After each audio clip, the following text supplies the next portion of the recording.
Queridão e queridona, a gente só vai seguir aquilo que Deus já tem colocado no nosso coração ao longo dessas últimas semanas. Deus tem movido o nosso coração para falar a respeito do discipulado, a respeito da nossa missão, a respeito dos propósitos, direcionamentos quanto ao nosso coração e as respostas que a gente precisa apresentar ao nosso Deus. Então espero profundamente que Deus possa mexer com o seu coração. Culto bom é quando a gente sai da igreja e ainda sai mastigando a palavra, porque ela mexe conosco, ela desafia a nossa vida e a nossa alma. Então eu leio com vocês Isaías capítulo 6, a partir do verso de número 1. Vai aparecer aqui na tela para você que não tem Bíblia, mas se você trouxe a sua Bíblia em papel, os meninos vão acender as luzes para que você possa ler sua Bíblia em nome de Jesus. Então vamos lá. Isaías capítulo 6, versículo 1, a palavra do Senhor diz assim: No ano em que o rei Uzias morreu, eu vi o Senhor assentado num trono alto e exaltado, e a aba das suas vestes enchia o templo. Acima dele estavam serafins, cada um deles tinha 6 asas, com 2 cobriam o rosto, com 2 cobriam os pés, e com 2 voavam, e proclamavam uns aos outros: Santo, Santo, Santo é o Senhor dos exércitos, toda a terra está cheia da sua glória. Ao som das suas vozes, os batentes e portas tremeram, e o templo ficou cheio de fumaça. Então gritei: ai de mim, estou perdido, pois sou um homem de lábios impuros e vivo no meio de um povo de lábios impuros. E os meus olhos viram o Rei, o Senhor dos exércitos. Então um dos serafins voou até mim, trazendo uma brasa viva que havia tirado do altar com uma tenaz. Com ela tocou a minha boca e disse: veja isso. Tocou seus lábios, por isso a sua culpa será removida e o seu pecado será perdoado. Então ouvi a voz do Senhor conclamando: quem enviarei? Quem irá por nós? E eu respondi: eis-me aqui, envia-me a mim. Feche os seus olhinhos para a gente orar agradecendo a Deus a leitura da palavra. Senhor, muito obrigado por essa leitura. Obrigado a Deus pelo privilégio que temos de ler a Tua palavra, de falar sobre a Tua palavra. A Tua palavra que é viva, que é real, que é eficaz e que atinge o coração de um homem ou de uma mulher, como qualquer outra coisa, jamais poderá, ó Deus, atingir. Que a Tua palavra possa atingir todo mundo que está aqui na igreja, todo mundo que está em casa agora assistindo esse culto. Que seja uma noite que gere frutos para a nossa vida. Essa é a nossa oração no nome de Jesus. Amém. Irmãos, deixa eu tentar aqui já sintetizar o que eu chamo de introdução, para a gente ir já para o desenvolvimento da palavra e termos um tempo juntos aqui de ministração. Por mais que você não tenha ainda, ou tinha, lido esse texto, por mais que você não conheça essa história que eu acabei de ler, por mais que ela seja nova para a sua vida, para a sua compreensão e entendimento, é perceptível aí nesse texto, é claro, acho que fica muito claro nesse texto, que o profeta Isaías, ele viveu uma experiência fortíssima, uma experiência sobrenatural com Deus que, meu Jesus, qualquer um de nós aqui pediria para viver. É algo surreal o que esse camarada aqui viveu. Você imagina você ser tomado numa visão, num sonho, e você conseguir contemplar o trono da graça de Deus. Isaías viu anjos, serafins voando. O texto deixa muito claro, cada um tinha 6 asas. Com 2 eles cobriam o rosto, com 2 cobriam os pés e com as outras 2 eles voavam. Eles cantavam aquilo que a gente vai cantar quando chegar no céu: Santo, Santo, Santo é o Senhor dos exércitos, toda a terra está cheia da sua glória. Uma experiência única, marcante e real. Eu creio que você já deve ter vivido uma experiência assim. Eu creio que você já deve ter tido a experiência de ter um sonho com Deus. Eu creio que você já experimentou, talvez, a experiência de ter uma oração respondida. Tudo isso faz parte da nossa história, da nossa biografia espiritual com Deus. Gente, isso marca a vida da gente, sabe? Eu não sei se você já viveu, se você não viveu, eu desejo que você viva, porque isso marca muito a nossa história. Como, por exemplo, pergunta a alguém que já viveu isso, que ele vai testemunhar pessoalmente para você. Alguém que estava orando por uma coisa e que ninguém sabia, só ele. Ninguém, sabe? Ninguém sabia que ele estava orando. A esposa não sabia, o marido não sabia, os filhos não sabiam. Só ele sabia, cara. É muito gratificante quando você faz uma oração dessa que só você sabe, e no outro dia Deus lhe responde. E você olha para você mesmo e diz assim: meu amigo, que loucura foi essa? Eu não disse a ninguém, eu não falei para ninguém, eu não compartilhei com ninguém, eu só orei dentro do meu quarto, ou no trabalho, ou dentro do carro dirigindo. Eu só pedi a Deus: Deus, por favor, faça isso. Deus ouviu e lhe respondeu. Gente, isso marca o coração de uma pessoa. Eu já vivi esse tipo de experiência. Assim como um sonho, eita, aí é que é bom. Sabe, a gente sonha geralmente o que a gente vê muito. Então às vezes a gente assiste muita coisa, a gente fala sobre muita coisa, e aí quando a gente vai dormir a gente acaba sonhando, não é? Fica esquisito, não é a mesma imagem, mas a gente acaba sonhando.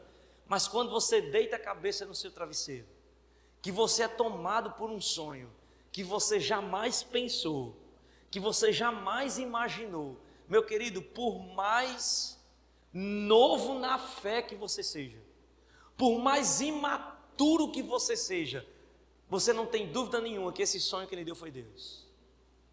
Foi o próprio Deus se revelando a você, ministrando ao seu coração, comunicando ao seu coração algo novo, seja para você, seja para a sua casa, ou seja para que você seja um instrumento dele abençoar outra pessoa. De repente você tem um sonho que não é com você, é com outra pessoa. E quando você chega lá e compartilha, a pessoa olha para você e diz: muito obrigado, porque Deus lhe usou para me abençoar. São experiências assim que marcam a nossa vida, a nossa história e nos fazem crescer. Contudo, existem algumas coisas que acontecem nessa história que eu preciso ressaltar. Foi tudo bonito? Foi.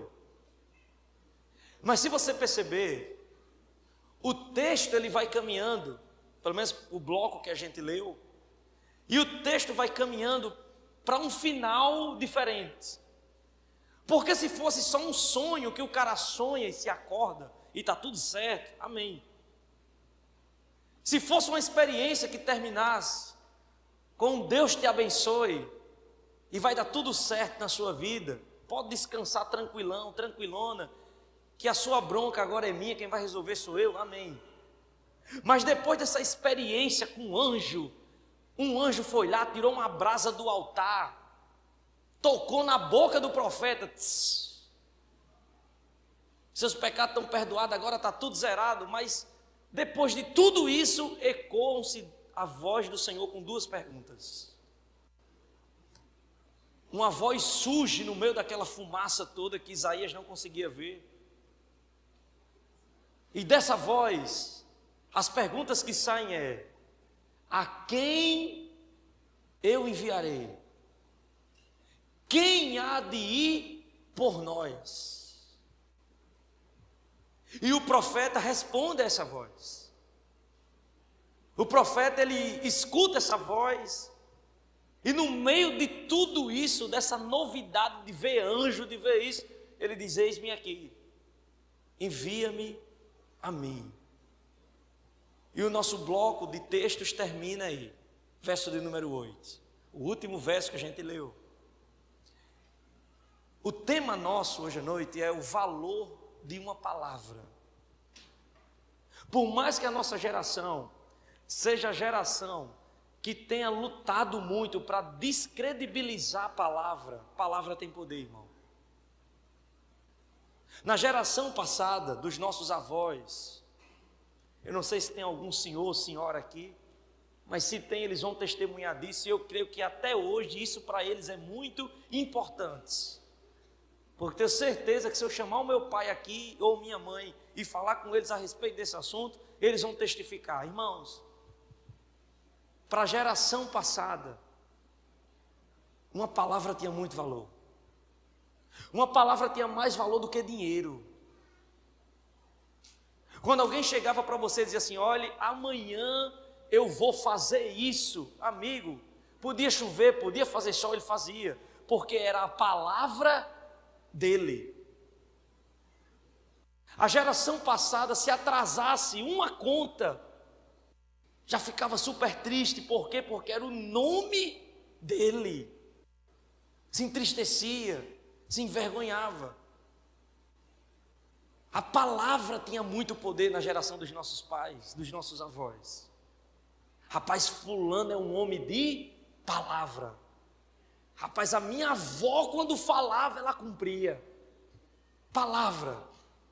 O que acontece aqui nesse bloco de texto é que uma palavra poderosa foi liberada, tanto da parte de Deus, como em contrapartida da parte do profeta. Então, numa geração como a nossa, que a palavra ela tem sido descredibilizada, nós precisamos olhar para ela mais uma vez, dando todo o crédito que ela merece. Porque palavras têm poder. Palavras podem mexer com pessoas.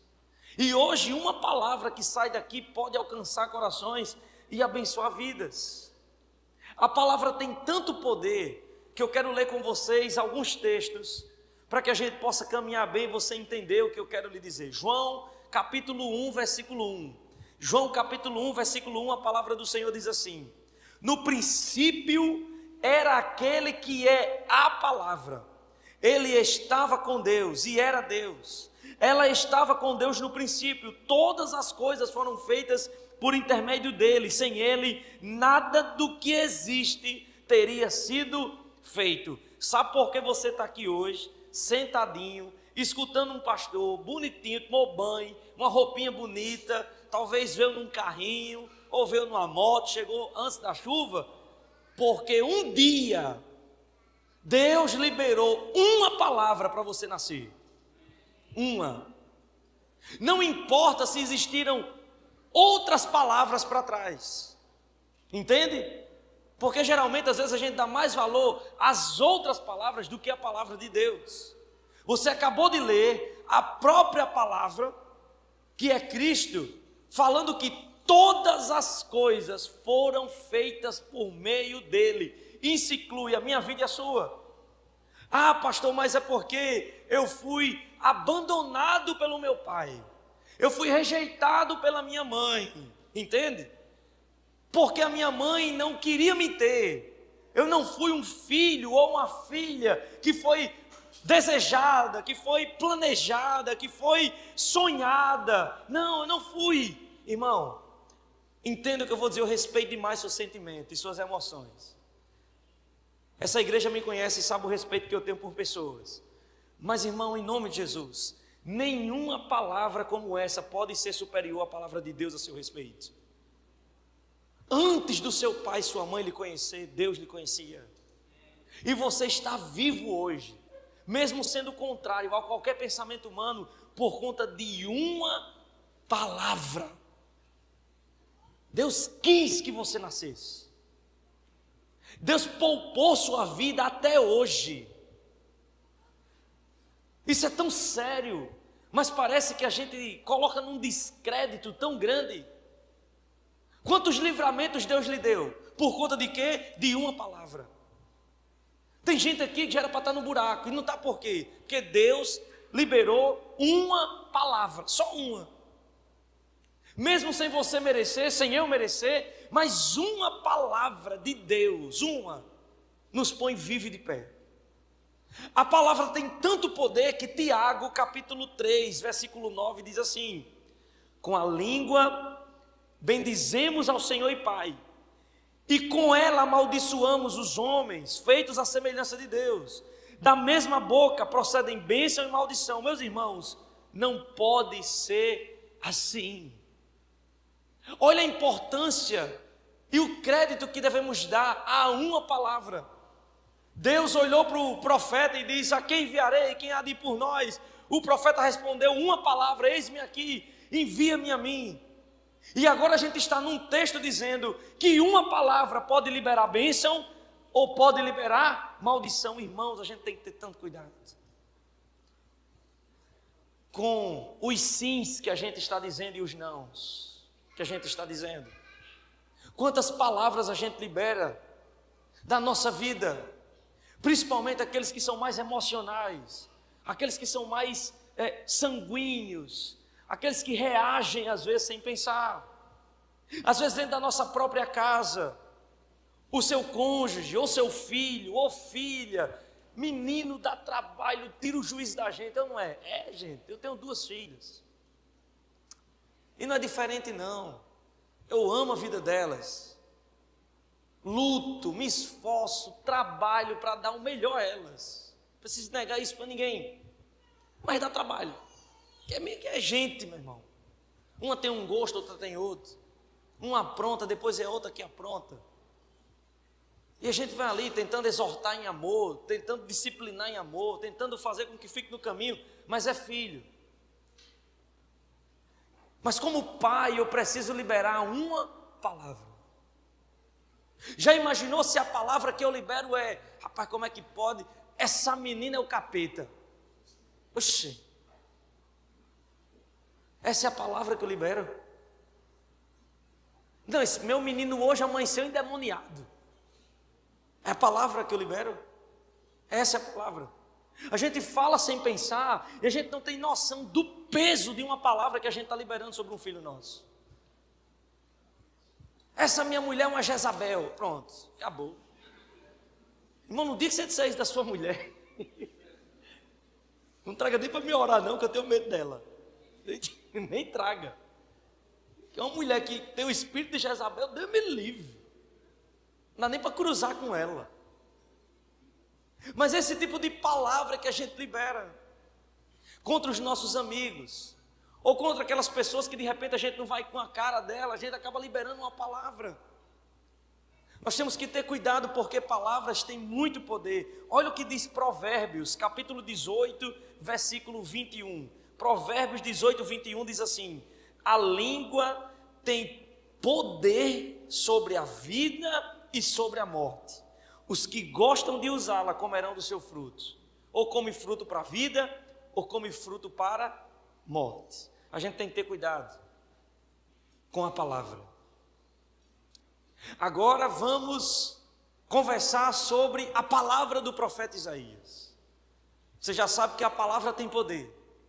E que por mais que alguém queira colocar em descrédito, ela continua com crédito. Tanto a palavra de Deus, quanto a que sai da sua boca. Um dos momentos mais importantes na vida de um homem, no uso da palavra, é no dia do seu casamento.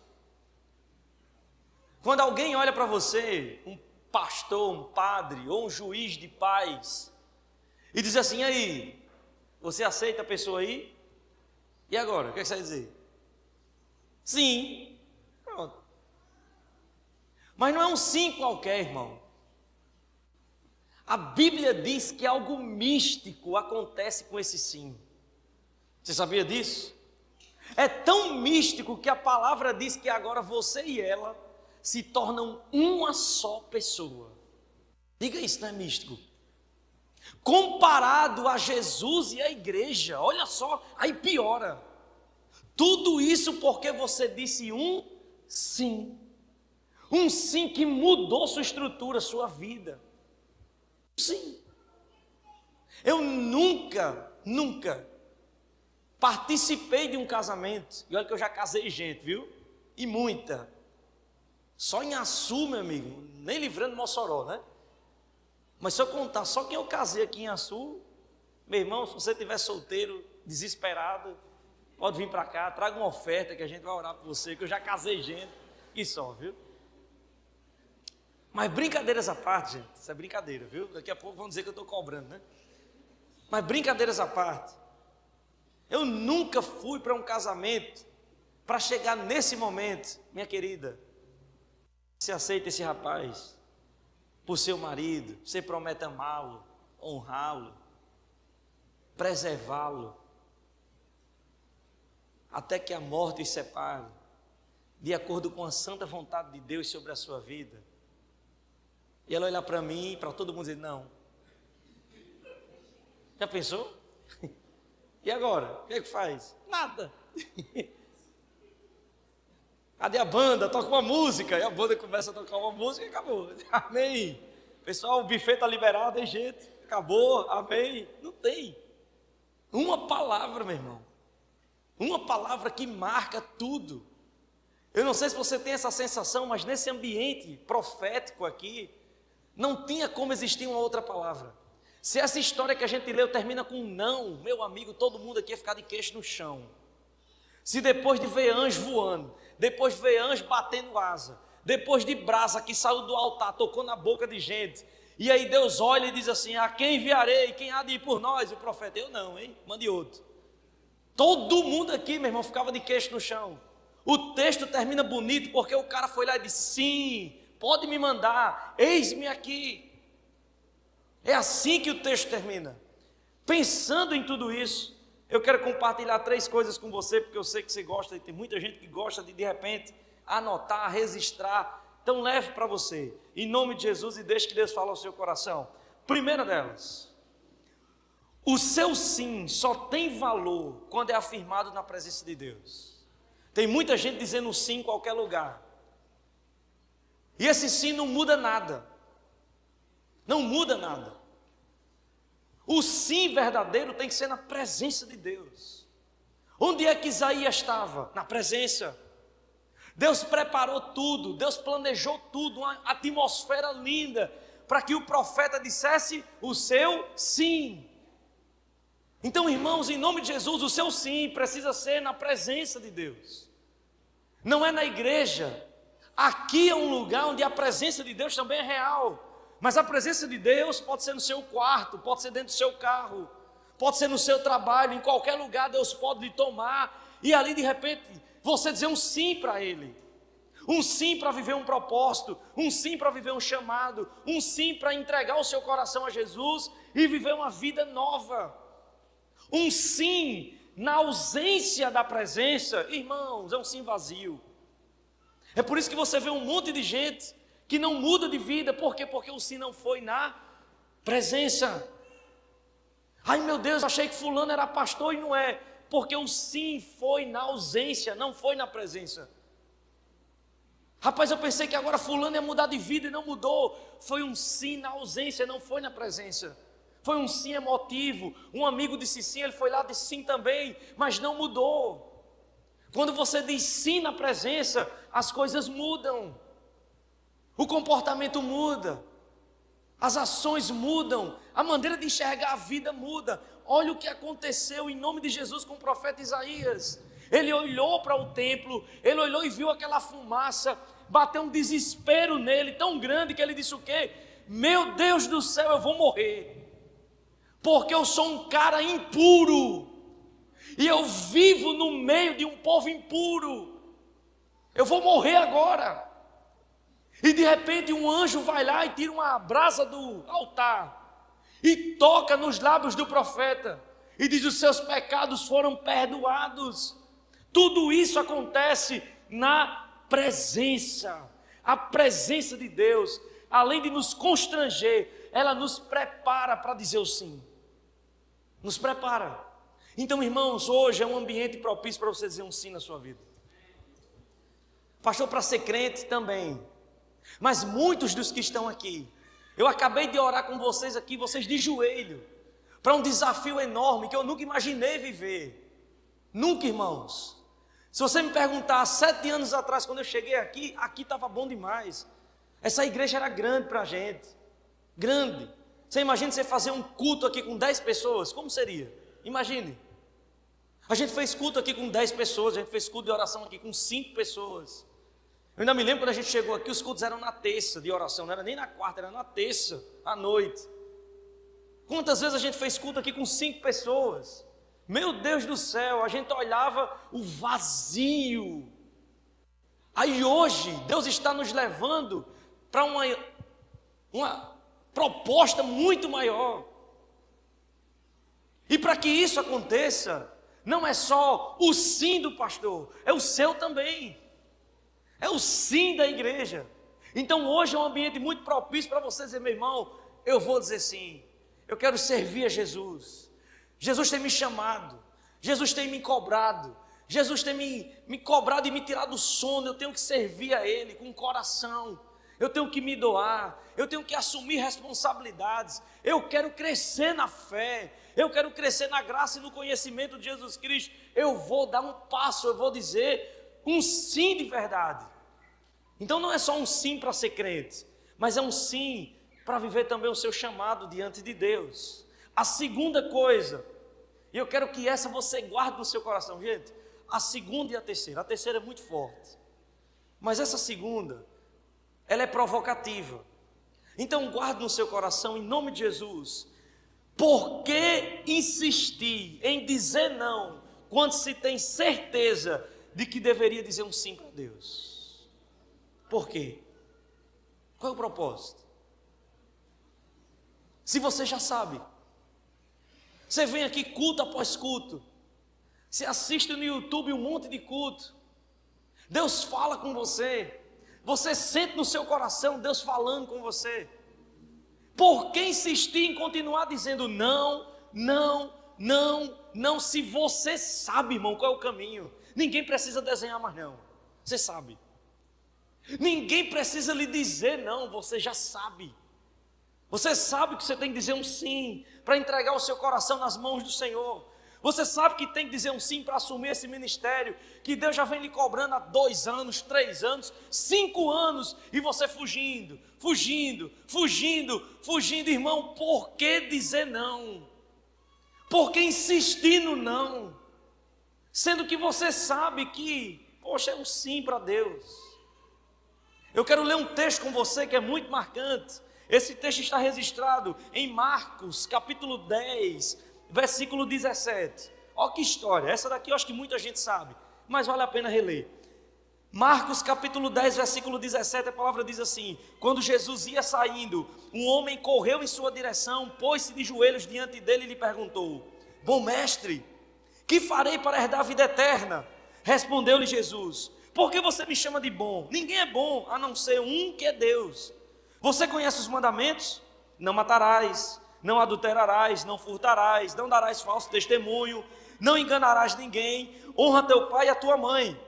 E ele declarou: mestre, a tudo isso tenho obedecido desde a minha adolescência. Jesus olhou para ele e o amou. Falta-lhe uma coisa, disse ele: vá, venda tudo o que você possui, dê o dinheiro aos pobres e você terá um tesouro nos céus. Depois venha e siga-me. Diante disso, olha o tamanho do não que o cara deu. Diante disso, ele ficou abatido, afastou-se triste, porque tinha muitas riquezas. Quantos de nós aqui não nos parecemos com esse cara? Jesus fala, Jesus ministra, Jesus proporciona uma noite como essa, Jesus lhe capacita, Jesus usa pessoas no louvor, na palavra, gente que orou por você hoje, que você nem conhece, talvez nunca conheça. Essa cadeira que tu está sentado, teve gente que orou por ela hoje. Deus abençoe essa pessoa que vai sentar aqui nessa cadeira. Você é alvo de oração. Por que insistir em dizer não? Deus, eu não quero não. Essa vida aí não é para mim. Esse chamado aí não é para mim. Esse negócio de servir em igreja não é para mim. Esse negócio de ajudar, de se envolver não é para mim. Esse negócio de chamado não é para mim. Isso não é para mim não, Deus. Isso é para quem é novo. Isso é para esses adolescentes, para esses jovens que não tem o que fazer. Isso é para eles. Mas para mim não é não. Irmãos, em nome de Jesus, abra os seus olhos. Deus tem lhe chamado. Seja para entregar a sua vida a Ele, seja para servir a Ele com todo o seu coração. Se você olhar cronologicamente os fatos que aconteceram nessa história, você vai perceber a bondade e a graça de Deus para o profeta dizer um sim. Por teologia E vocês sabem que eu não gosto muito de ficar falando sobre isso. Eu gosto de ser um cara mais prático, que fala a linguagem do povo, não é? Mas por teologia, nossa igreja, a Igreja do Nazareno, ela tem por tradição 2 homens, Armínio e Wesley. Nós somos armínio-wesleyanos. Nós somos arminianos por doutrina de salvação e wesleyanos por doutrina de santidade. Arminianos do século XVI, wesleyanos do século XVIII. Do movimento que aconteceu na Inglaterra de santidade, depois chega na América no século XIX e surge um monte de igreja, Igreja do Nazareno, Assembleia de Deus e um tanto de outras. Nossa igreja faz parte de tudo isso.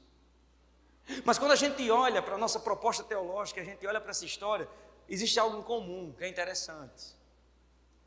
Porque o autor do nosso escopo teológico de salvação, que no mundo teológico a gente chama de soteriologia, doutrina da salvação, ele diz que eu e você nascemos depravados, inclinados para o mal, que não há possibilidade nenhuma de você e eu respondermos a Deus, porque nós somos ruins. Nós temos uma herança herdada dos nossos pais, Adão e Eva. Não há nada de bom em mim e você, nada. Absolutamente nada. Só que o autor da nossa doutrina, o nosso irmão Armínio, um holandês, que viveu no século XVI, ele diz assim, que Deus usa do que ele chama de graça preveniente, uma graça que antecede, uma graça que vem antes, que chega até o seu coração e começa a ministrar você, começa a chamar a sua atenção, começa a preparar a sua alma para entrar num estágio inicial de salvação. E quando você recebe essa graça, quando Deus começa a falar com você, o seu coração vai se preparando para que você exerça o seu livre arbítrio, para que você possa olhar para as coisas de Deus, para as coisas do mundo e dizer sim ou não. Pronto, aí é com você. Tudo fica na sua mão. Deus comunicou, Deus falou. Você vem para um culto, você liga o seu som do carro, alguém mandou uma mensagem no WhatsApp, Deus vai preparando seu coração, preparando, para que você tenha a condição de dizer um sim ou um não. O que acontece nessa história? Isaías foi forçado a dizer sim? O texto começa ele tendo uma visão. No meio da visão ele tem o quê? Medo. Um anjo vem, toca na boca dele com a brasa e diz que os pecados deles foram perdoados. Se a história termina aí, irmão, ó, tá ok demais. Mas depois que o anjo toca nos lábios dele, 2 perguntas surgem no meio da fumaça. A quem eu enviarei? Primeira, quem há de ir por nós? Nós quem? Trindade, Deus Pai, Deus Filho, Deus Espírito Santo. Hoje eu poderia cobrar aula de teologia, R$100 aqui, hein? Todo mundo paga 100 e eu resolvi a minha vida. E depois dessas perguntas que são feitas da parte de Deus, o profeta falou porque quis, irmão. O cenário estava preparado, a atmosfera estava preparada, tinha anjo cantando, que nem os meninos aqui do louvor. Uma brasa já tinha tocado nos lábios do cara. Mas ele poderia ter terminado a história que nem uma noiva dizendo não, e ficado um climão. Já pensou? A quem enviarei? Quem há de ir por nós? Aí eles, Deus, aí não dá para mim. Me perdoe, né? Mas mande outro.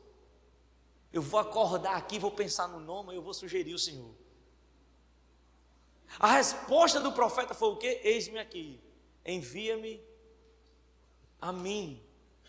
Deus preparou ele para que ele dissesse o sim, mas Deus não forçou. Porque a própria palavra diz que não é por força nem por violência, mas é pelo propósito e vontade de Deus em nossas vidas. A terceira e última coisa para que a gente possa orar. Meu Deus, 8h40, hein? A gente tem 20 minutos para terminar o culto.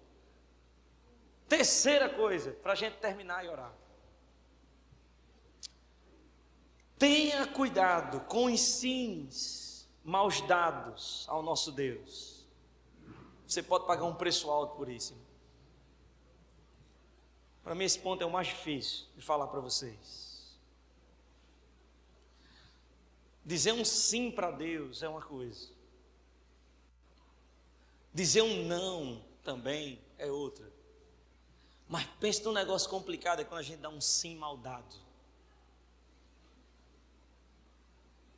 Aquele sim que os seus frutos mostram que você está dizendo não. Tenha cuidado. Eu volto a dizer, as palavras hoje, na nossa geração, caem em descrédito. Mas hoje, como pastor dessa igreja, pastor de vários de vocês, que me escutam, que me respeitam, que escutam orientações e conselhos, irmãos, não dê um sim maldado ao Senhor. Não dê. Sabe? É por isso que hoje tem muita gente envergonhando o nome de Deus, envergonhando a igreja. Sabe por quê? Porque deu um sim maldado. Não deu um sim de todo o coração. Por isso que hoje tem um monte de pastor. Vou falar da minha classe, não vou falar nem de vocês. Um monte de pastor aí, ó, jogando o nome da igreja no chão, na lama. Corruptos. Se prostituindo. Pastores com prisões e amarras políticas. E a gente se espanta. Mas meu Deus, ali lá vai um homem de Deus. E quando as coisas vêm à tona, a gente fica escandalizado.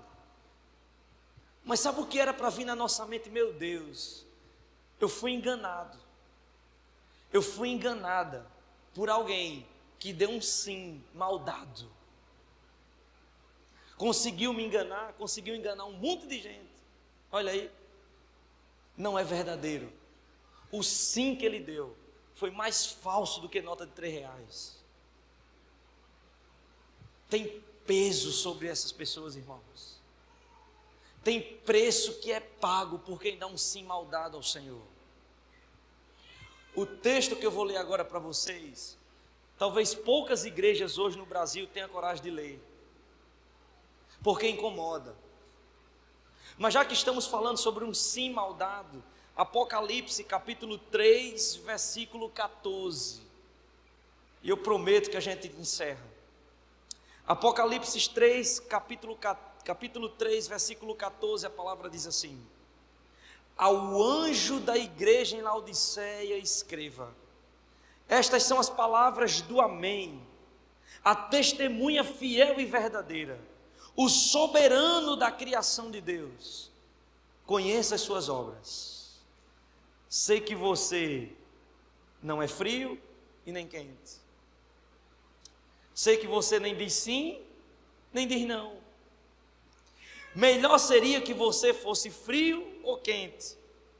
Mas porque você é morno, nem é frio e nem quente, eu estou a ponto de vomitá-lo da minha boca. Está vendo o peso que muita gente carrega por dar um sim maldado? Nem diz sim, nem diz não. Dá um sim meia boca. Um pé lá e um cá.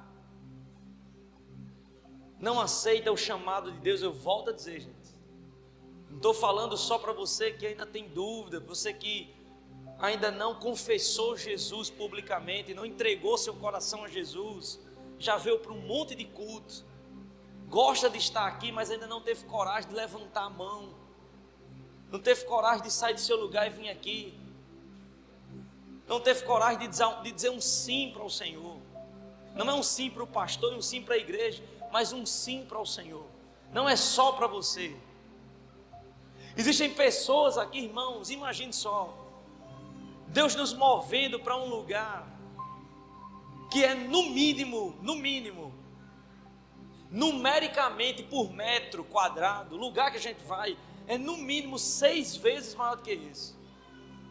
7 vezes maior do que esse. No mínimo. No mínimo isso. Você acha que Deus vai nos mover para um lugar desse? Sem que Ele levante, sem que Ele chame a sua vida? Você acha que Deus conta só comigo? Deus já tem chamado gente aqui, rapaz. Deus já tem movido corações aqui. Em nome de Jesus, eu posso queimar minha língua e pedir perdão amanhã. Mas em nome de Jesus, essa igreja vai ser uma igreja que vai levantar bons pregadores para essa região. Bons, mas bons. Bons cantores e ministros de louvor. Esses dias que passaram, acho que há uma semana, 15 dias atrás, eu conversando com o pessoal aqui do louvor da igreja, junto com o nosso líder, com o Heitor e com os meninos, e feliz por terem nos procurado e colocado à disposição 3 ministros de louvor. Pastorzão, o cara que é pronto, toca muito, canta muito, acompanha a sua igreja, gosta de você, leva ele para a Sul. É só tu pagar um salário, ajudar lá o aluguel. O cara chega, meu irmão, para tomar conta do louvor. Gente boa, meu irmão. A gente fica feliz que ao invés de ser o inverso, da gente projetar um menino desse para ir para uma grande igreja numa capital, está acontecendo o contrário. Ministros de louvores de grandes igrejas em Recife, se dispondo para vir para cá, Natal. Já imaginou isso? Morar aqui, trabalhar aqui na igreja. A proposta foi essa. Eu agradeci a cada uma dessas pessoas. Teve um que ainda insistiu e a gente vai abrir uma oportunidade para ele aqui. Daqui a pouco vocês vão conhecê-lo. Mas sabe por que eu disse um não? Porque eu creio que a gente não vai precisar importar ninguém. Nós temos aqui. Para quê? Com todo o respeito do mundo que Deus tem levantado. E eu tenho amigos do coração que ministram com coração em tantos lugares. Eliseu, Rebeca, o Gabriel Guedes. Gente boa.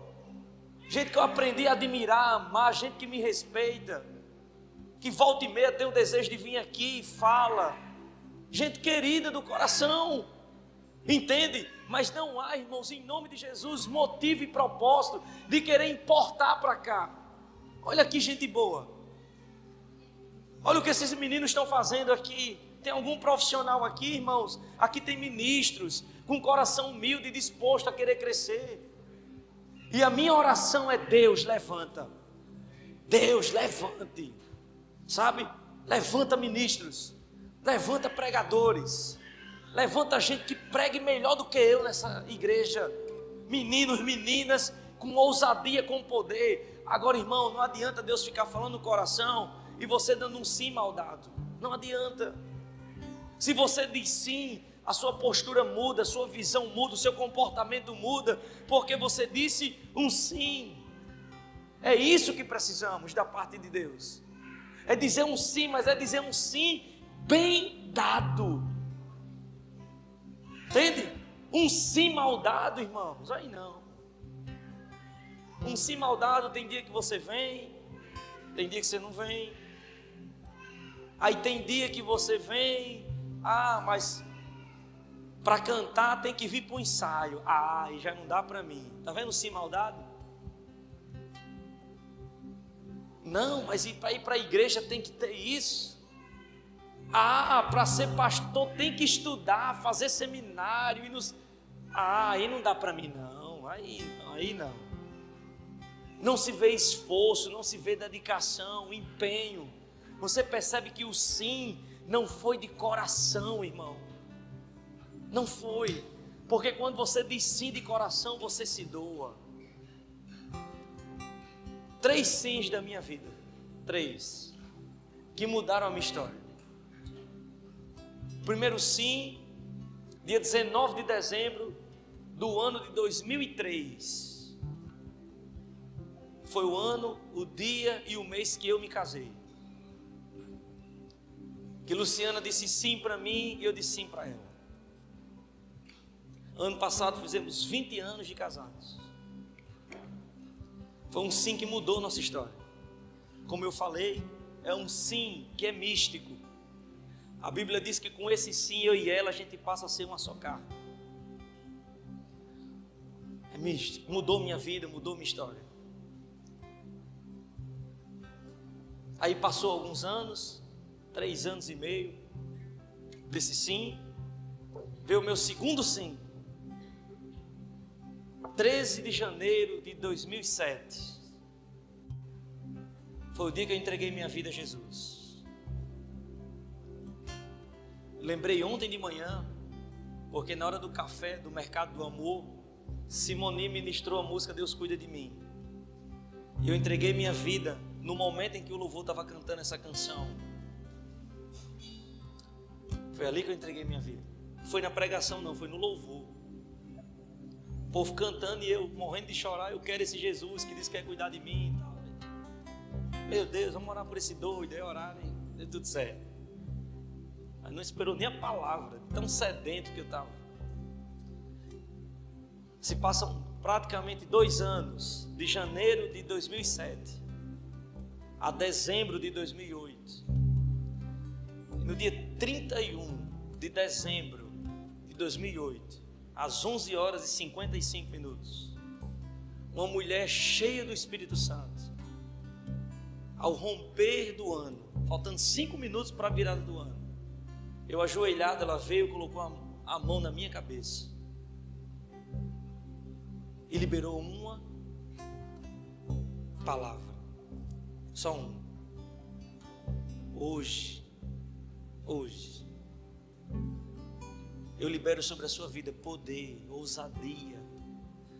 Seja fiel a mim e a minha palavra, e eu vou estar com você por onde você for.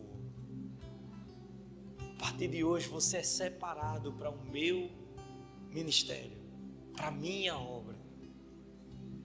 Mudou. Eu me levantei atordoado, todo mundo me abraçando, feliz ano novo, e eu